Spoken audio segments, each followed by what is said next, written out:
на 2 августа по всему Казахстану, где бы вы ни были, и встречать этот день. ВДВ! Спасибо вам за достойную службу. Честь имею. Қазақстан Республикасы әскери сотының шешімімен келіспеген Айдар Қабденов әділдік іздеуде. Заңсыз соттың шешімінің шыққаны, заңсыз жұмыстан айырылғанын айта кетті. Қорғаныс министрінің бұйрығымен 2016 жылы Айдар Қабденовты десанттық шабуылдау күштерінің бастығы ретінде тағайындаған. Подполковник Айдар Қабденов құрлық әскерлерінің әскери институтында факультеттің бастығы болған. Айдар Қабденовтың айтуына қарағанда, осы оқу орнына келген кезде 4-ші курстың студенті 1-ші курстың бағдарламасын білмеген. Осыны көргеннен кейін мен жауынгерлік дайындық бағдарламасын өзгерту туралы шешім қабылдадым. Кітаптардың барлығы 1986 жылғы және 1976 жылғы болған. Ескі бағдарламалармен оқытылған. Білім деңгейі өте төмен болды. Изначально происходило, мне в 2016 году меня назначили начальником факультета десантно-штурмовых войск приказом министра обороны. В подчинении у меня были десантные штурмовые войска курсанта 1-го курса, 2-го курса, 3-го курса и 4-го курса. Ну, конечно, я как начальник факультета в стенах военного института сухопутных войск, у нас основное направление главного удара мы наводим на учебу.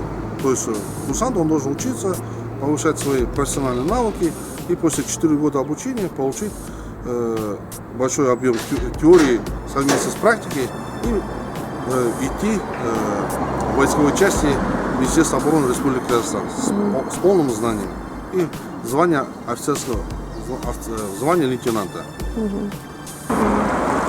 Я здесь преподавал, и тогда я уже знал уровень и обучение курсантов этого военного института сухопутных войск. Было очень низкое обучение, знания. Курсанты 4-го курса не знали программу 1-го курса. Это я сам убедился, это я сам был на государственных экзаменах. И я принял решение полностью менять в этом системе учебы программ боевой подготовки. Почему? Потому что в этом институте сухопутных войск литература была 89-го, 76-го годов, боевые уставы. Хотя у нас есть свой устав Вооруженных сил Республики Казахстан. Я на это акцентировал внимание. Моя задача была, чтобы получили они хороший, богатый опыт в стенах этого института. Тактикалық шекаралық бақылаудан өтіп жатқан 2 курсант Балабек пен Жапар отырған кабинетке Айдар Қабденов кіріп келген. Бақылауды қабылдап отырған мұғалім тексеріп келгенімді көрді. Менің көзімше екеуіне де 2 деген бағаны қойды. Бақылау біткеннен кейін кабинеттен шығып кеттім. Соңымнан Балабек атып шығып, қолында кітаптары мен басқа да заттарын лақтыра бастады. Балабек айқайға басып, подполковник мырза, сіз команда беріп 3 деген бағаны қойдыруыңыз керек, әйтпесе мен асыламын деп айта кеткен. Я присутствовал, когда на экзаменах очень был удивлен, что действительно курсанты 4-го, 3-го курса не знали программу боевой подготовки в стенах этого заведения за 4 года обучения. И как-то так получилось, что я присутствовал на тактике у полковника Куртикбаева. У него сидели 2 курсанта, Балабек и, сейчас я вспомню, Жапар. Они не могли сдать экзамен. Я зашел в этот экзамен. Ну, естественно, преподаватель, наверное, понял, что я проверяю. Зашел с проверкой на экзамен. И он поставил им 2 обоим. Но почему-то это отразилось на меня. При выходе с экзамена бывший курсант Балабек в коридоре начал бросать книги, ручки, показывать свой характер прямо в коридоре. Это на видеозаписи все имеется. И говорит: господин полковник, если вы не дадите команду, чтобы мне поставили 3, я повешаюсь буду. Тем более факультета десантно-штурмовых войск. Это элитные войска, которые туда морально, психологически устойчиво туда набирают людей. Ну, представьте сами, если война будет, то такие морально-психологические, они нас сдадут наш весь Казахстан предадут, может уйти в их сторону, против нас пойти. Это будущие офицеры, которые должны защищать нашу родину. Пошел докладывать начальнику института. Начальник института на тот момент не оказался. Его нашли, его подчиненные, командир взвода, привели ко мне и говорят, не надо, говорит, начальнику института докладывать. Оқиға орнында болған жағдайдан кейін Балабекке өз көмегімді ұсындым. Кісіні өлтіруге итермелейтін ешқандай себеп болған жоқ. 24 жыл бойы өз жұмысымды атқара отырып, көптеген курсанттарға білімімді бердім. Осы уақытқа дейін ешқандай оқиғалар болған емес. Балабек 1-ші курстан 3-ші курсқа дейін үнемі денсаулығына сырқат беріп, ауырып қалатын. Балабек Айдар Қабденовтың үстінен арыз түсірген. Арызданушы Балабектің тергеу қағазында жазылып кеткен сөздерінің бірінде асылып қалуға итермелеген Айдар Қабденов деп айта кеткен. Его успокоили, дал я ему репетитора 4-го курса, наиболее подготовленного, чтобы с ним поработали, и он сдал экзамен, на следующий день и уехал в отпуск. В принципе, был исчерпан этот инцидент на этом месте. Не было мотива, чтобы его довести до самоубийства. Зачем? Я всю жизнь, 24 года в вооруженных силах Республики Казахстан, и не только одного курсанта я воспитывал, как говорится, на тот момент. У меня более 12 тысяч человек, может и больше, через мои, как говорится, руки воспитания прошли. Я не могу его отчислять начальник института сухопутного войска. Я могу походатайствовать, потому что он с 1 по 3 курс он постоянно был на больничном. Инсценировка демонстративно-шантажного поведения Балабеком, бывшим курсантом. И при первом же заявлении от него поступило. В этом заявлении пишется, что он 25 января пишет заявление на военно-следственное управление, якобы, вот здесь написано, что якобы 25 января, тут примерно 8 часов 10 минут, якобы Кабденов подошел, снова пришел и спросил у него, почему ты до сих пор не повесил, ты написал рапорт отчисления, почему ты здесь стоишь, или если не написал рапорт, то тогда я на тебя напишу. Указывая слова подполковника Кабденова, унижая меня, сказал при личном составе, он оскорбил мою честь и достоинство. То, что здесь, он говорится, период, что такого не было. Слов, не было фактов, это все он придумал. Здесь же он пишет, что якобы я его довел, он пошел, нашел ремень, этот ремень завязал на трубу в душевой кабине, засунул туда свою голову и вздернулся.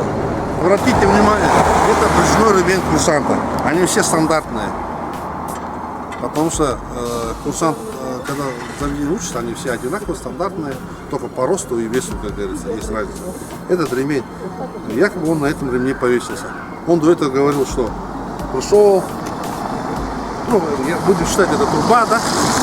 Он делал, завязал. Его спросили, что на 2 раза, получается, раз, завязывает, 2 завязывает.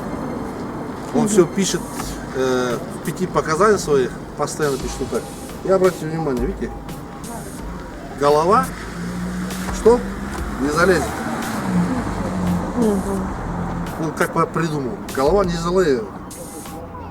Он поэтому понял и дал менять показания. Менять показания как? Вот вам видео было же. Типа он надел на голову надел и потом только начал завязывать. Тогда она получается он будет дернуться, получается. Это дернулся, у него следы останутся. Вот смотрите даже. Вот смотрите, эксперимент на себе показывает. Вот так, если взять его. Смотрите, у меня какие следы остаются красные. И завтра тоже так остается. А у него, сами знаете, биология человека, это место очень нежное. здесь бы след остался на шее. Вот поэтому он поменял показания на что говорится, что была инсценировка. Остаются какие следы? Обратите Да. внимание, сколько прошло времени. У меня сейчас прям красный. засечь время. Нет, мало того, что отпечатались следы, я имею в виду, Да. сам рельеф ремня отпечатывается. Смотрите, Видно, как он залезет, если он затянут шею. Он говорит, я как пытался, говорит, она не залезет. Он сказал, что вот так рука была, она не залезет. Это очень твердый материал, брезент. Видите, по бокам смотрите, очень твердые ребра, и она останутся там. —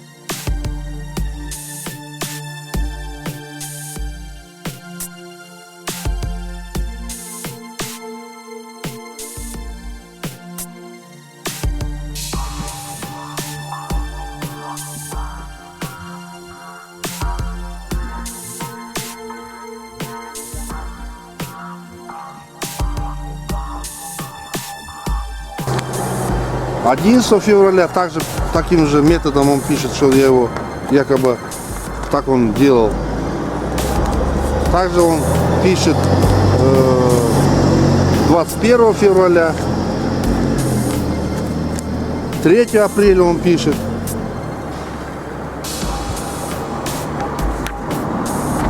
Также он пишет на очной ставке. Ну, очная ставка, это, знаете, процесс это очень такой щепетильный и очень, я говорю, все слова здесь соответствуют. И в этой же очной ставке вот он пишет, что я закрепил ремень на металлической трубе, сделал петлю и одел на шею ноги.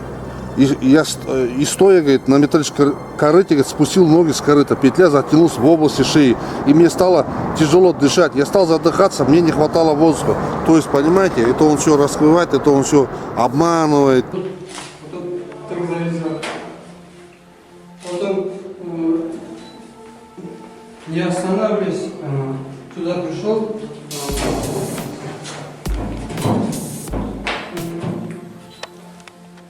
Сюда. Петлю вот так. Ноги вот так. Я пострахую. Снимайте, издалека. Дайте полностью сюда. Руки, ноги издалека. Ноги вот так. Сделал. Приподняли. И так. Сильно не дышишь, надо не оторвался. Давил. Сильно. Потом пару раз узелок сделал.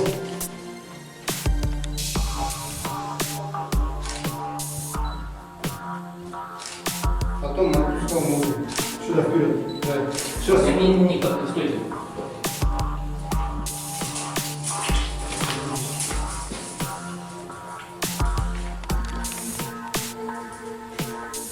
Быстрее. Высота вот этой песни составляет около 185 Снимаем. Сейчас. Не могу. Снимаем.